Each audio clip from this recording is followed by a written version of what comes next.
and welcome to the Royal Beat Back in Time with me, Kate Thornton. Now, in this series, we uncover the tales of British royals across the course of history, and today we're looking at the eldest daughters of monarchs from years gone by and asking how different things might have been if they were crowned, from the independent daughter of a medieval king to the woman who started the Tudor dynasty and a Victorian princess whose life could have completely changed the course of Europe. There is plenty to discuss. To sort all the dates, details and drama, I'm joined by three incredible historians, Kate McCaffrey, Dr Fern Riddell and Emily Murdoch Perkins, whose new book, Regina, The Queens Who Could Have Been, explores the lives of these extraordinary royal women. So welcome to you all. I have to say, I read your book and it's kind of blown my mind. Life could have been so different.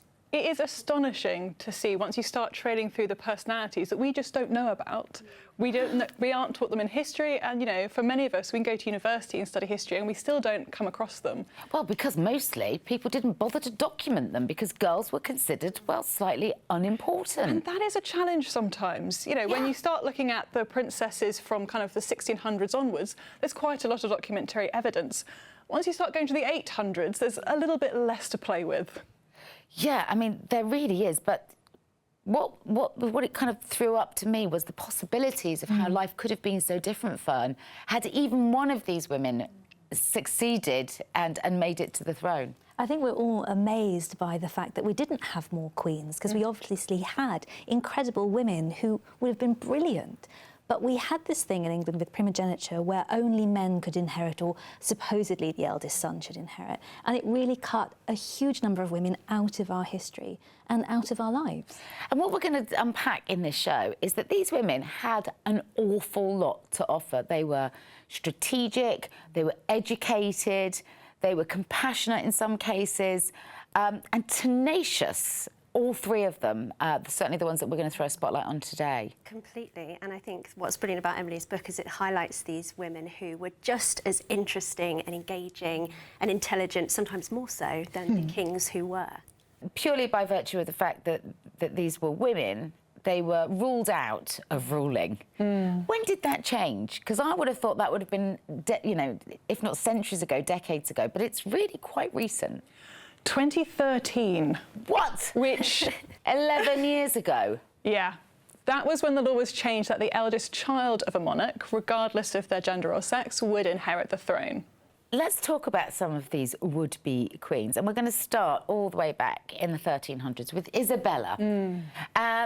So set the scene for me, Emily. Tell us about this time, this period in history, before we start to understand who Isabella is and what she could have done and was never allowed to. OK, so we're high medieval-ish. So this is a really fascinating time period that actually a lot of people are surprised. Are we talking like 1300s? 1300s, 1332, I think, is when she's born. So just to set the scene, we've had spectacles for about 100 years, but the fork hasn't arrived to English shores and won't do for at least another 100. So a key event as well. Key event. Yeah. Hold on, we've got spectacles, but we're still eating with our hands. Yes. And we think, by the way, that this is Isabella. We think this is Isabella. So there's a lot of things... And her mother, Philippa. It looks like two of the same to me, but that's what we think. The family resemblance. Family resemblance, strong. clearly. Yeah. So we're about 10 years before Geoffrey Chaucer was born. So think Canterbury Tales, think Pilgrimage. And Isabella is born into a royal family that has had the House of Plantagenet for quite a few years now. Which is? So this is her father is Edward III. OK. And he's known as the English Angel. He's beloved during his lifetime. He was incredibly charitable. There we go. Very serious. Very serious gentleman. He was very devout, very charitable, very besotted with his family. Which was big, right? They had 12 children, 9 that lived to adulthood. I mean, 12 children, you're not just doing it to get an heir and a spare at that point. There has to be some connection. There's got to be a love of the job. There's got to be a love of the job there. Yeah. And Isabella was very much his favourite child. He absolutely poured his love and affection on her in a way that a monarch does. So, gilded cradles. Some of her gowns when she was only 2 or 3 were covered in furs and jewels. She very much was living the kind of idealist idea of what a princess's life in the medieval era was. And like he was so taken with his family and sense of family that he created a workforce just to care for his kids. So bearing in mind he had 12 children, he had 70 people looking after them. Looking after 4 of them. What? So just 4 of them, under the age of 8, had their own separate household, of which Isabella was a part of it. And this was specialist servants for their wardrobe. They had specialist musicians, their food, their entertainment, their education, just for 4 of them. Wow. Yeah, they set aside enough money while Edward and Philippa went abroad to run the household for about 4 years, and it lasted 9 months. Spent the lot. This is what happens when you leave the kids in charge, right? Isabella was promised at a very young age to Bernard, the second son of is it Gascon Lord of Albret? I say Albret, yes. Albret, but I'm not okay. a French speaker, so... OK, so a French lord. At the age of 3, she's offered as a bride? Yes, but let's be really careful and contextualise this. This isn't her being shipped off as a toddler to a family she doesn't know hundreds of miles away from her family. This is a political agreement. And so the betrothal occurs when she's 3, but there's no expectation that she'll leave her family at this young age. The idea is that she'll be raised in the family household, in the royal household, and then when she reaches maturity, which at this point legally is 12, but probably more like 14, 15, she would then be sent off and married, and that familial connection with a different noble household would be formalised. Now, we really get the cut of this woman's jib when 5 boats arrive from France ready to take her off, to seal the deal and take her off to be married, right? And she says no. Yeah, Isabella at this point has already kind of outstayed her welcome a little bit. She's older. She's 18, 19 at this point, so that's quite old for a royal bride. People would have expected her... She's been kicking the can down the alley, so to speak, like, in a minute, Or her parents want to keep her. That's very difficult because we don't have definite records of this, and even though we know what happened, we don't always know why these things happened. Right. But she was an older bride for the time, 19, everyone wince, get it out of our system. 19 is an old bride. But when the boats arrive to take her, she very much puts her foot down, and there's nothing her father can do to punish or persuade her to go. This is during a time when a woman belonged to the household male, patriarchy, huzzah, and this was a form of the structure of the whole country. Every daughter had to do what her father said, and when your father is the king, there's an even greater burden. But she gets on with her father, right? We've seen how much he adores her. They've got 70 people looking after 4 kids. Yeah. They are fond of their children. So this is an act of defiance. That really would have put her in, his bad books, surely? Well, I think this is one of the things that's so important about books like Emily's, is it's teaching us that women had far more agency in periods where we believe there aren't any. And we today, as modern women, have this big belief that all women in the past were meek and mild and put upon, and actually what Emily is doing is showing those voices that grabbed life by the short and girlies and took as much as they could from it. And that's incredibly impressive, especially when you're in royalty. So we get to this stage where Isabella's parents, the king and queen of England, and they are left with a daughter that they adore, who is their eldest daughter, who is still unmarried. What do? Isabella does not marry into her early 20s and then her mid-20s. And this is almost unprecedented, because at this point, if you weren't going to marry as a royal princess, you would do something else. You'd probably become a nun. A nun? But, oh, yeah. Is that it's marriage or nunnery? You don't have in or out. Yeah. you don't have a lot of nothing. options. And the fact that she doesn't do either of these things is quite radical. And it gets to the point where no one's really quite sure what to do with her. She doesn't have any formal role. She's not the heir. So the Prince of Wales at this point has his own expectations and his own rules and responsibilities. She's expected to marry. She's not even a spare, right? Because she's not going to rule. There's other brothers that are the spares, but she's not got any real direction. She's actually given an income at this point, which again is very unusual. That gives her independence from her father, and is quite astonishing. She, at that point, can organise her own household a little bit, have more control over what she wears, what she eats, where she goes. And it gets to the point where she's nearing her late 20s, early 30s, still unmarried, still not a nun, and people aren't quite sure what to do with her. Sounds like she's having quite a nice time as well. It's not the worst life. Well, I think quite a lot of us in our 20s and 30s would love a stipend and the ability to do whatever we wanted. So does this ever change? Does she eventually concede defeat and marry? Well, eventually, Edward III has been doing lots of military things in the background, which doesn't interest me hugely. But at this point, he thinks that his nation is carefully constructed enough peace deals with other neighbours that actually it doesn't matter whether Isabella makes an alliance through marriage. She can actually marry anyone she wants. At this point, Edward III is desperate for grandchildren because the succession is a bit of a problem. At this point, of his 9 adult children, only 1 is married.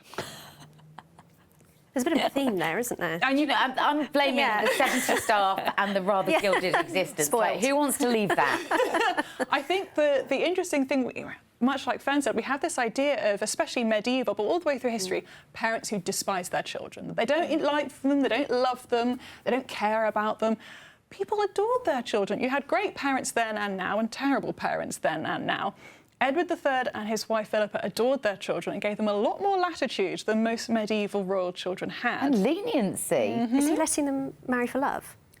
Is that essentially what's happening? And that's what happens in 1362. He decides to give them the freedom to marry for love. Now, Isabella still takes 3 years to decide. I mean, like, that's beyond any treasure trove, right? That is unheard of, is that actually what they're effectively saying is, we just want you to be happy. Yes, and she's 30 at this point. I mean, you think the life expectancy, you know, a lot of historians will debate exactly how you calculate it, but it's not as long as today. She is nearing middle age. Oh, she's well past middle age in 1300, surely. And so she eventually chooses her husband, and she chooses someone who is French, who is the enemy, because we're in the 100 Years' War. We're at war with France. She decides to marry a Frenchman. Yeah. She also picks the same guy. He's 7 years younger than her. Nice. Because she's got taste. Yeah. He's particularly noted for his dancing, which means he's got his legs out and he's singing. Yeah. But he's also a hostage of her father. Well, hold on a second. What? How is he... Really, a hostage? Yes. When you say of her father, held in the UK, or literally the king's got him in a tower? Not in a tower. So we have to remove our idea of dungeons at this point. This is a very honourable estate, being a hostage. So it's essentially a warranty for good behaviour. So the King of France says, look, I promise not to invade your lands this winter. Have some nobles of mine in your keeping as a promise. And then if the French gave him over. Yeah. As like what? Some sort of... Insurance? 100%. His human insurance. Yeah, so this is en garant, and apologies, I do not speak French. We can that sounds good to me. And so he is a captive. He is of the enemy's nation. He is significantly younger for the time. And Isabella goes, I'll have that one. Right. Good for her. Good for her. This is why I really... I think she's living her best medieval life. She is. She absolutely is. Her father is...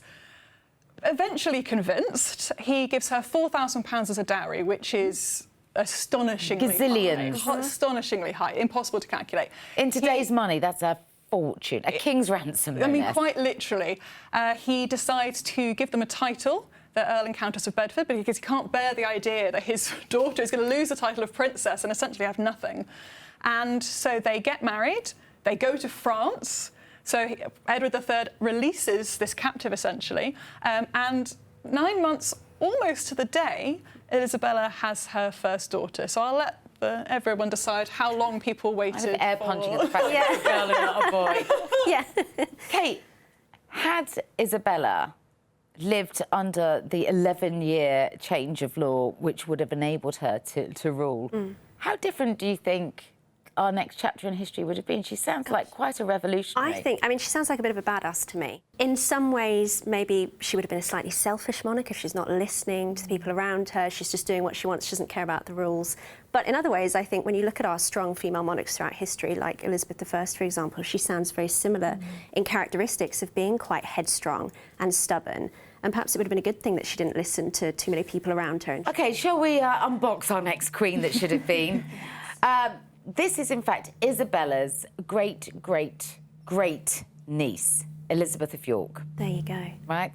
And her life was, again, full of drama, from being born during the War of the Roses and then going on to start a new dynasty, the Tudors. I mean, Totally. She is a fascinating character. Kate, tell me more about her and how life was for her as she became so formidable, really.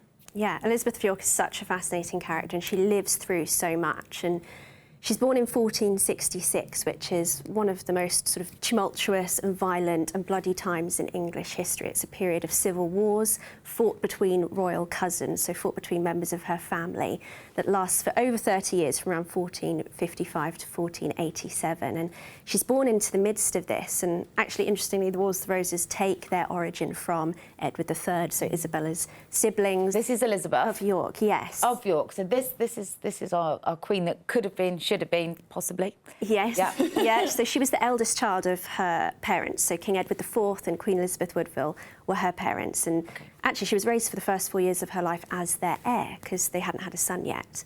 But when she had a younger brother. Had they had no other children, would she have got the job? Well, I think she would have done in some ways, because we're not too far off having our first Queen's regnant. Mary I is her granddaughter, who's our first crowned Queen of England. But she needed a partner, a man, a husband to rule with, and who she ends up with is Henry Tudor, who's the heir to the House of Lancaster, and obviously she's the heir to the House of York, so there's a really important union. This is the War of the Roses, right? This is the War of the Roses. That is between the Lancasters and the Yorks. Exactly, yes. The Lancasters are the red rose, the Yorks are the white rose, hence the picturesque name. Exactly, right. So then these two come together in a union of marriage. Does that bring about an end of the War of the Roses? Ultimately, in some ways, yes, it's a massive part of the end of the Wars of the Roses. Another part is the famous Battle of Bosworth. This is Henry VII, so this is her husband. So you can see he's holding the red rose there. He's the heir to Lancaster. So he defeats Richard III at the famous Battle of Bosworth in 1485.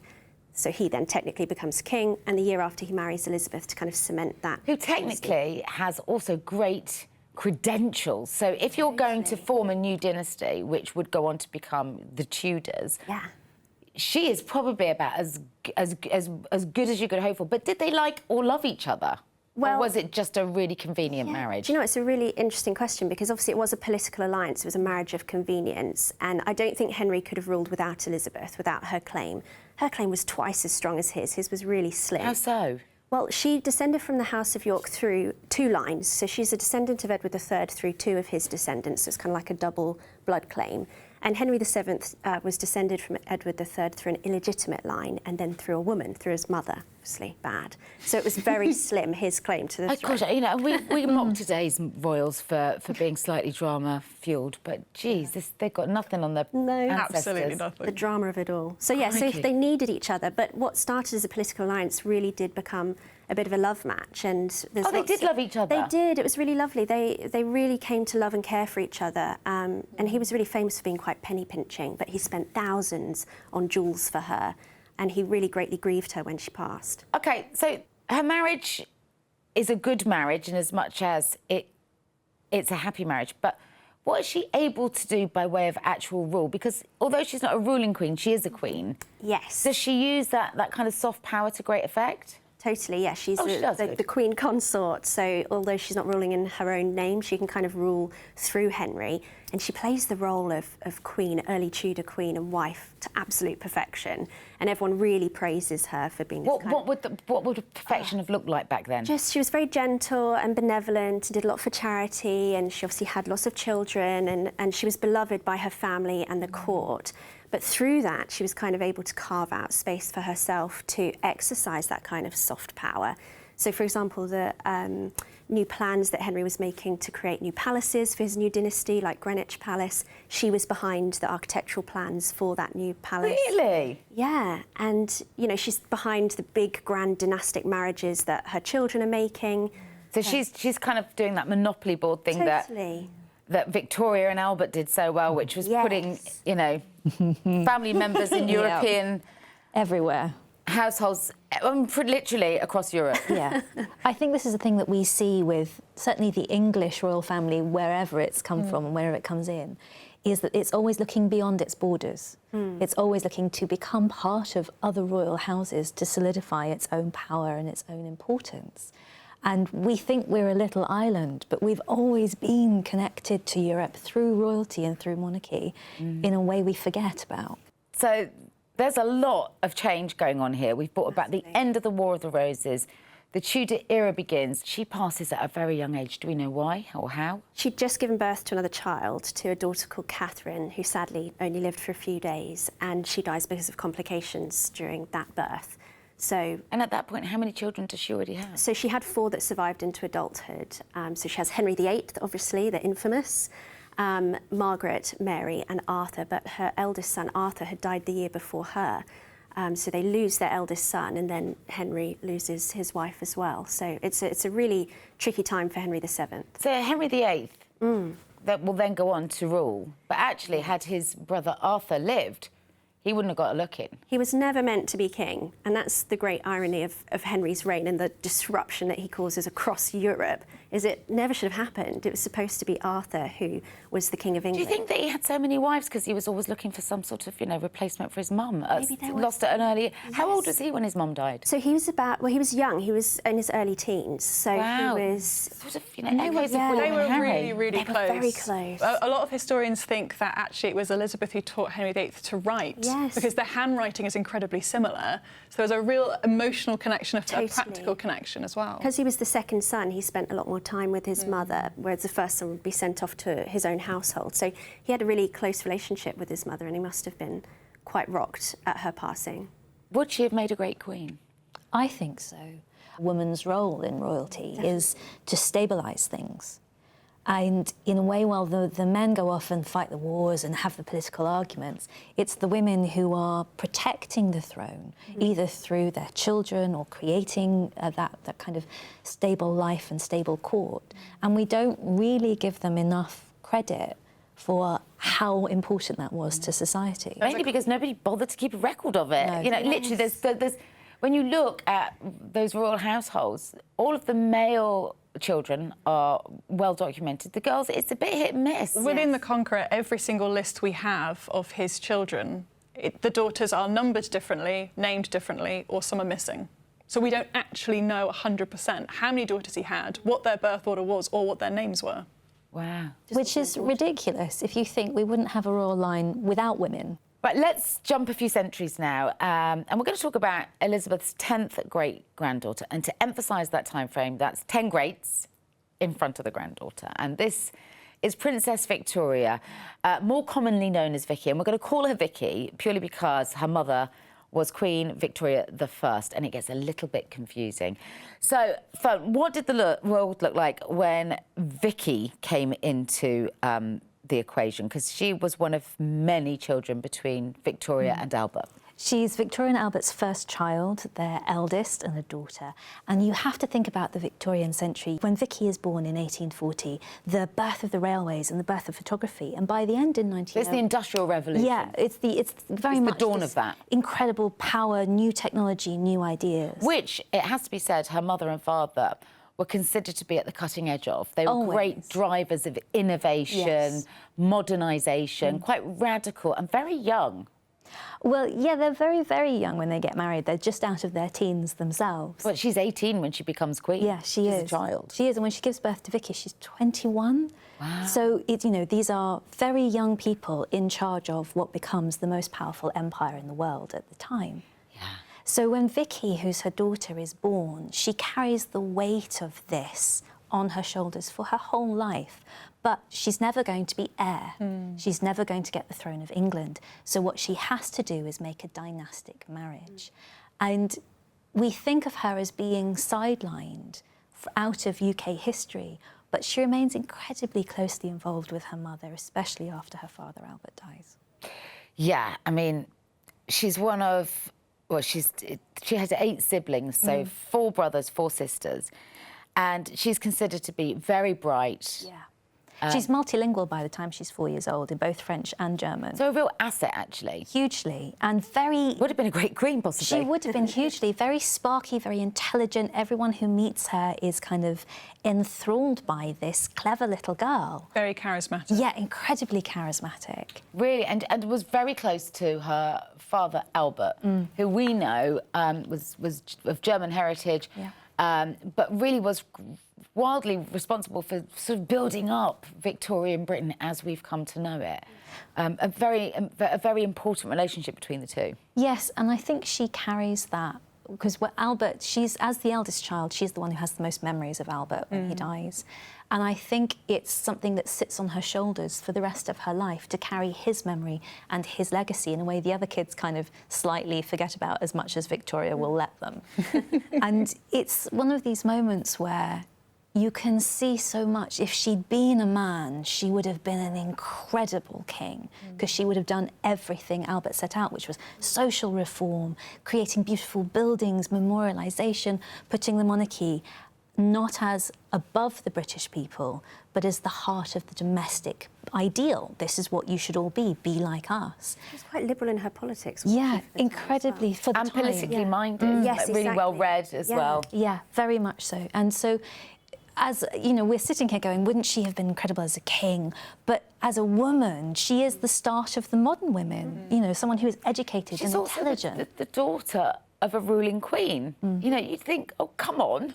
Yes, Victoria's complicated, to put it very mildly. Yeah.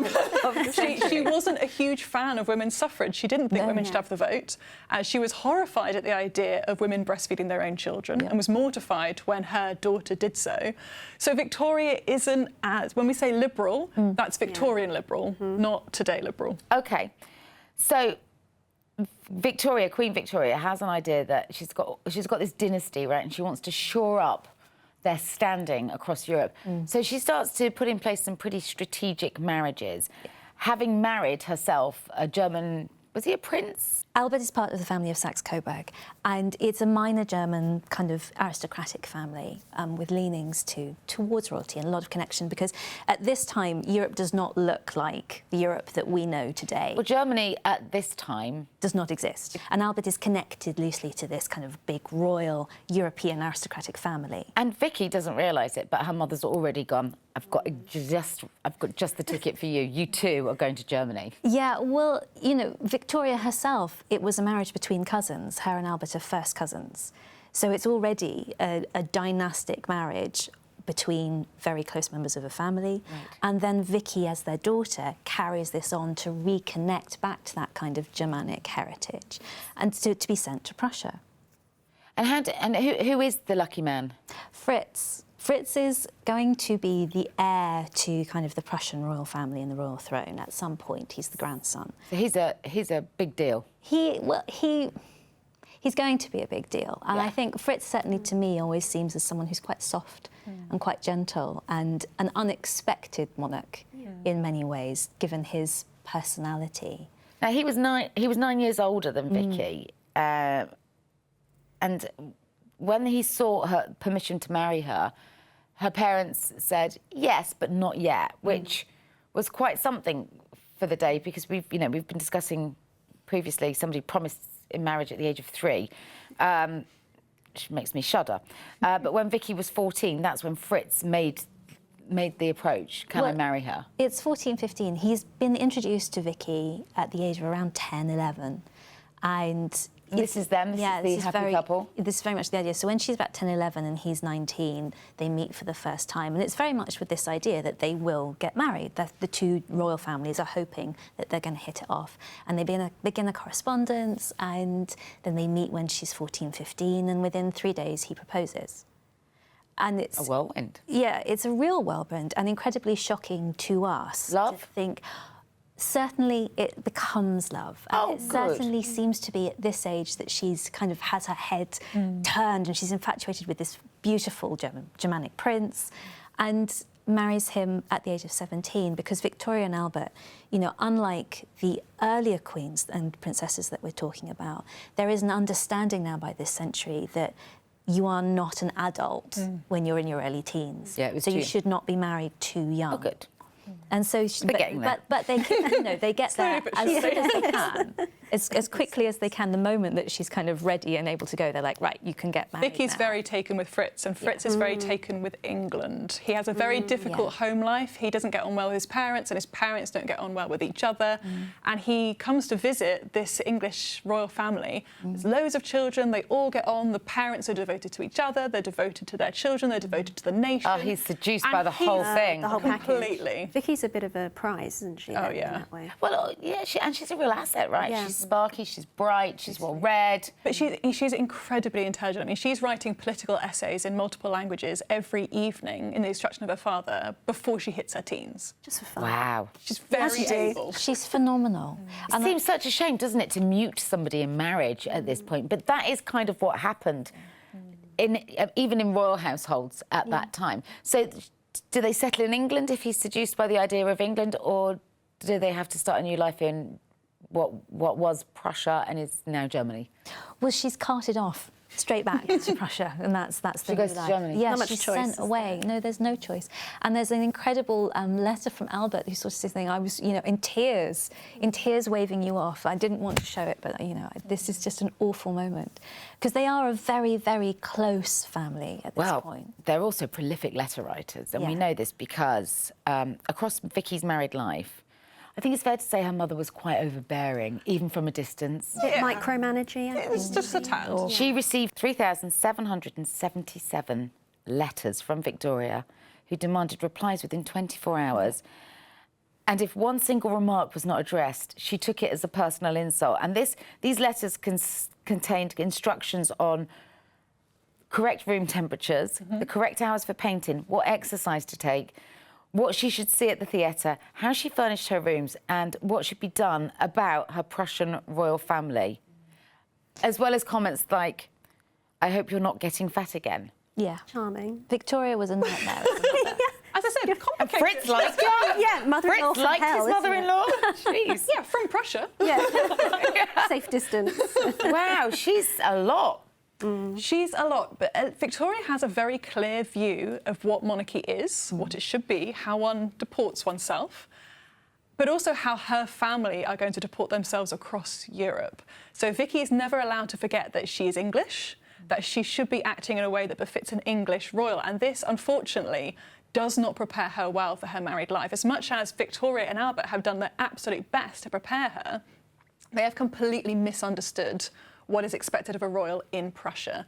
And so Vicky's almost set up to fail, which is really sad. And she doesn't have a nice time, or she... She has a nice time with her husband, but her new Prussian royal family aren't as welcoming as she expected. Because again, and Fritz would know this because he grew up in this environment. And he doesn't like them much either. either. And he's not a huge fan. I mean, she was told off for sneezing, which she's argued I can't do anything about. She was never allowed to speak to a man in the royal Prussian family unless she was spoken to first. It's a very different environment that she's been raised in, and she's 17. Thank goodness she waited a little bit longer from 14, but she's still very young. So where does she find happiness? Does she go on to replicate a family of her own? She does. She has, I think, 8 children. I don't think all of them reach adulthood, though, Fern. No, they don't. And there are terrible, tragic moments because, obviously, Europe is constantly at war. So as Victoria is marrying off her daughters and her sons to other royal European houses, very quickly there comes a moment where Vicky and her 2 sisters, Alice and Helena, are all on different and opposing sides in a European war. And they're not allowed to communicate, they're not allowed to talk, and at one moment one of Vicky's sons dies in her arms, really. And she can't communicate with her sisters. She can't communicate with her mother, even.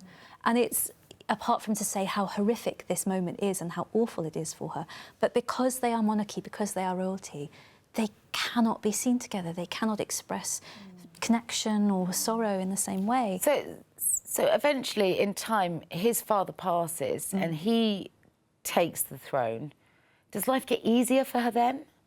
He only reigns for a short amount of time, doesn't he? Yeah, unfortunately, because Fritz was the grandson of the heir when they married, it's 30-odd years later that he eventually gets the chance. And how long does he rule for? Is it 98 days? Yeah, so it's 98 days! Ridiculously short, incredibly short. So she probably gets to that point of going, OK, it's all going to change now, this is going to be good, this is going to be good, and then boom, over. And then what happens to her? Fern, would you like to take this one? I think, Vicky is such an interesting case, and you do this so beautifully in your book, because we're always waiting for that moment where she can be free, because she has so much potential. And so much to offer. So much to offer. And then she ends up in this family that despise her in many ways, but luckily her husband adores her, so that's good. And then they have their eldest son, who becomes the heir, and he unfortunately is born with a deformed arm. Now, deformity is something that in royalty is terrifying, because it must mean there's something wrong with you, or something wrong with the blood or the line that's seen at this time. So they do everything they can she does everything she can to try and fix him. But this is the 19th century, so it's not gentle. It's not kind, it's not understanding, it's brutal. And it means that And what is the problem with his arm? we know it's deformed. As you can see from, it's his slightly left hidden. arm, it's very weak, so he's not able to do very much with it. And he doesn't have a huge amount of mobility. And for Prussia in particular, which is a very militaristic country, which has a lot of emphasis on strength. And masculinity. Yeah, very toxic masculinity, I think we can call it that. It was devastating for him personally, and he actually blamed his mother for the disability because it happened during birth. They believe. How is that her fault? How is that? Vicky was incredibly shy about her body. And so when she was pregnant, she wouldn't speak to doctors. She would whisper how she felt and what she was feeling to her husband. But this is Victoria's fault. This is her mother's fault. Yeah. Victoria would not allow a doctor to touch her. So she would tell him. This is learned behaviour. Yeah, very much so. And he believes that because she wouldn't have a doctor present, that she could articulate what she was experiencing during birth, it's a double problem. So during the pregnancy, she wouldn't see a doctor. She would whisper to her husband how she was feeling, and he would then go into the other room where the doctor was and then report back. It's like Chinese whispers. So that's the first problem. The second problem is that when it became clear during labour that something was wrong, the doctor was sent for, but unfortunately the doctor was sent for by a servant who misunderstood because he wasn't allowed into the royal presence. So he thought, send for a doctor, I'll write a letter. And so a doctor doesn't arrive in time to prevent potentially damage during labour. Now, again, we're guessing from the distance of about 100 odd years, but that is what we think happened. So for Wilhelm, or William, depending on how you pronounce it, he completely blames his mother, and they grow up very estranged, really. So they don't get on? They do not get on, but Vicky doesn't help herself, does she? No, she doesn't. And I think it's, you have this child who's born with a deformity or is injured during the birth, the traumatic birth, and then Vicky, as the mother, is determined to solve the problem, determined to fix him in brutal ways to our modern understanding. But nothing does work. And as the son, you can understand there's a lot of resentment and anger there, but also weird love. And we know that certainly by his teens, he had a very strange relationship to his mother. Was it erotic? Was it somewhat incestuous? Really? Yeah, he's obsessed by her. He's obsessed by getting her affection, her approval in many ways. And yet it's never enough. He never gets it, and she always seems to be somewhat distant, which is a real surprise because she came from an incredibly loving family and is a very loving person in herself. And yet she doesn't seem to be able to help herself. She critiques her children all the way through their own childhood and their adult lives. She almost becomes her mother in a way. She critiques them when they send letters to her from school. She sends, when they're children, she sends the letters back with all the corrections on. Which is not something that as a child you want to receive. But is it very much what her mother did to her, right? It's very much. So it's learned behaviour. And even when Vicky's children are adults, she critiques the names that they give their children. But she then doesn't replicate the same love that was poured into her and the support that she received from her parents. She loves them desperately, but the way she expresses it is not the way they clearly needed to receive it, which is really sad. Had they got on, do you think that his rule could have been powered by her? That her soft power, all that brilliant experience that she brought over from living in the palaces here in the UK could have made his rule more informed? I think he was such a complicated personality, he would not have listened to anyone. Right. And what we see is Vicky really being sidelined when he comes to the throne. And she's allowed to go off and create her own little world where we see the queen she would have been, which is absolutely amazing. You write about this in your book as well, what she does in this world. Well, she's forced out of her home because she's no longer the queen. She's queen for 98 days. The queen's mother. But he is not interested in being the queen's son. Yeah. So her household is stripped from her, very harsh. So he gets rid of her? He's not impressed with her at all. He essentially throws her out, gives her notice. No. He removes all her income. Thankfully, she has a very small private income. And what she does is she buys some land, she builds a castle, as one does, but she immediately starts to build a community. She builds schools, she builds roads, she builds trees for shade because she knows that young children who are playing in the village need shade. She builds hospitals. She's absolutely devoted. She's very much to her father's daughter at this point, isn't she? all of that energy that she's never been able to express to do good to community. And this is all in Prussia. This is all in Prussia as a It's widow. sense of duty as well, isn't it? Yeah, that she's completely. And, you know, it's a She very... was very young when she was widowed. She still wasn't even 50. I think she was 46, which is no age at all to lose the love of your... So actually what she goes on to do is almost rule her own empire that she's built to showcase what she could have done. I mean, And she's... what do we derive from that? Could she have contributed as a ruler, Yes. as a leader? Completely. I think that her upbringing suited her perfectly to lead England, to lead Britain. And it's a real shame that actually she was never going to have that chance from the moment she was born. She would have been a much better monarch than Bertie, Oh. the son who became our English monarch. She would have been a much, much better Completely queen, agree. I think, and our society would have been quite different. Do you? Yeah, massively. I think Bertie is all the worst parts of Victoria and Albert, unfortunately. And he is licentious. He doesn't really care about people. He just cares about having a good time and being king. And society doesn't want that anymore. If Vicky, his sister, as the eldest sister, had had the throne, she would have continued her father's ideas for social reform. That's what she was raised for, wasn't Yeah, it? But she was just massively. placed in the wrong country to enact that. Exactly. It's a real tragedy. Misogyny, eh? It's not ideal. Well, it's blocked a lot of progress, and not just for women, actually. When you look at how educated she was, how well-versed she was, Yeah. that she could have been a real asset and she was never enabled. What a shame. Well, before we finish, were there any other runners and riders in Queens who should have been? And other women that you think are worth a note at this point, considering so many didn't even get documented? I think the princess that everyone should know about and should be taught in schools is Eleanor of Woodstock. So we go back to Isabella. Her father was Edward III. OK, so we're back in the medieval times. Back in the medieval times. Mid-1300s. Right. Her father's sister. So this is one up generation. Her aunt was Eleanor. Right. Eleanor of Woodstock. We think that's Eleanor. We think, let's say... I mean, it could literally be my mum at this point. When we go this far Hard to back, tell. it probably is, but who knows? Yeah. Eleanor was very much the ideal medieval princess. She got married at quite a young age to an older man, much older man. She gave him 2 sons, which is brilliant. We love an heir and a spare. And this is on the continent, so she's not close to her English family at this point. And then something quite upsetting happens, which is her husband decides that he's bored of her. Now, divorce at this point is possible, but... That was still happening in the 1300s? Yeah. Wow. He wanted very much to trade to a younger model. Oh, Oh, it's an age-old tale, isn't it? Gosh, midlife crisis. Not telling anyone anything new here. She is immediately sidelined, but because divorce isn't really an option, it is on very rare circumstances, her husband gets away with this by saying, well... very sad. Eleanor has leprosy. Gaslighting her big time. And he announces this to the royal court and says, Gosh. Eleanor has leprosy. I've had to send her away for her own good. Gaslighting. And for my good, because you know, we Awful. can't have a leper here. And Eleanor doesn't Gosh. take very well to this. She is sent away, but she doesn't stay away for very long. She turns back up at the noble court and decides to very clearly state that she does not have leprosy.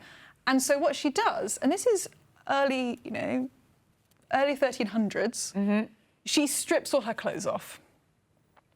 To show that she doesn't have leprosy and says, I don't know what my husband is talking about. He can't. It's like Lady Godiva. He can't repudiate me. Gutsy. I mean, Does she get killed for that? Like, she does off not. with her head? No, absolutely not. He is forced, because of this bold and absolutely outrageous display, to take her back. And he dies before she does, so she gets the upper hand. She outlives him. Gosh. I love it. I hope he apologised. She's Hope he just grovelled. fabulous. She's just fabulous. And so when we think about Isabella, that's her aunt. So when she's growing up, there is a woman in the family, and this is why women in families are so crucial. As soon as one woman does something bold and beyond the pale and beyond expectations, every woman in that family has an example. Yeah, you've got to see it to be it, right? 100%. Kate, tell me about another interesting figure, one that you've highlighted, a would have been, could have been, should have been. Yes. Margaret. Margaret Tudor. So she is the elder sister of Henry VIII. So when we go back to Elizabeth of York, it's her daughter. So she's older than Henry VIII, and she gets married, well, by proxy at first, but she gets sent up to marry the King of Scotland when she's 13, only a couple of months after Elizabeth of York dies, after her mother dies.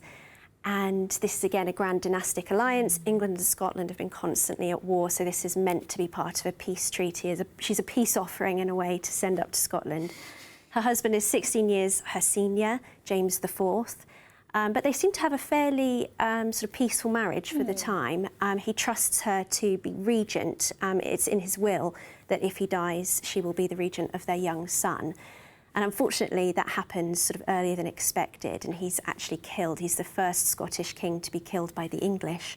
And he's killed at the Battle of Flodden in 1513. Gosh, that's got to be awkward, right? Yeah, Killed well, by the English. It's her brother's army. It's Henry VIII's army who kills her husband. So awkward, yes, is an understatement. And how does that sort of unfold? Well, it must have been a really difficult time for Margaret, and suddenly she's thrust into ruling for her son, who is 17 months old, James V. So she becomes regent for him. She does pretty well at the start, then makes a slight misstep because she falls in love with a roguish earl, Scottish Earl of Angus, and marries him. And by doing that, she forfeits her right to be the regent for her son. Oh, no. And she ends up, because it's such an unpopular marriage, having to essentially flee for her life back to England and seek sanctuary with her brother, with Henry VIII. But her new husband stays in Scotland, living off her money, living in her castles, takes up a mistress and has a child. And she hears all this in England, and she's understandably absolutely furious. So she storms back up to Scotland and demands a divorce. And again, divorce is not common still at this point. Have you met a brother? Well, this is the funny thing, because she writes to Henry in around 1518 and says, you know, I'd like to divorce my husband, essentially. Help me. And help me. And hilariously, Henry's appalled. He's mortified. He's like, you can't do that. That's absolutely disgraceful. Of course, within 10 years, he's changing the face of Europe to divorce his first wife. Inventing religion. Yeah, and marry Anne Boleyn. But she persists, and within 10 years she does manage to get that divorce, but not before, one of my favourite anecdotes, which you include in your book, she rains literal cannon fire down on her husband when he tries to enter the city that she is holding with her son. Actual cannon fire? Yep, She turns the cannons on him? She orders the castle cannons to rain cannon fire down on him and scares him away. Wow. So I love the idea of that. Talk about fiery and formidable. And this second husband is younger. Theme here, and when she finally is able to get a divorce from her second husband, She marries again, doesn't she? She marries again, even younger. And he's also a philanderer and only after her own money, and she wants to divorce him too, but she dies before that can go through. Yeah. The Tudor siblings don't have great choices in spouses, unfortunately. I've really, really enjoyed this episode. I love your book, and I would encourage anybody to make space for it on their bookshelves, because there's so much that you learn, not just about these incredible women, but the times through which they lived and the changes that they helped to effect. So fascinating stuff. Thank you to all of you, Fern, Kate, and to Emily.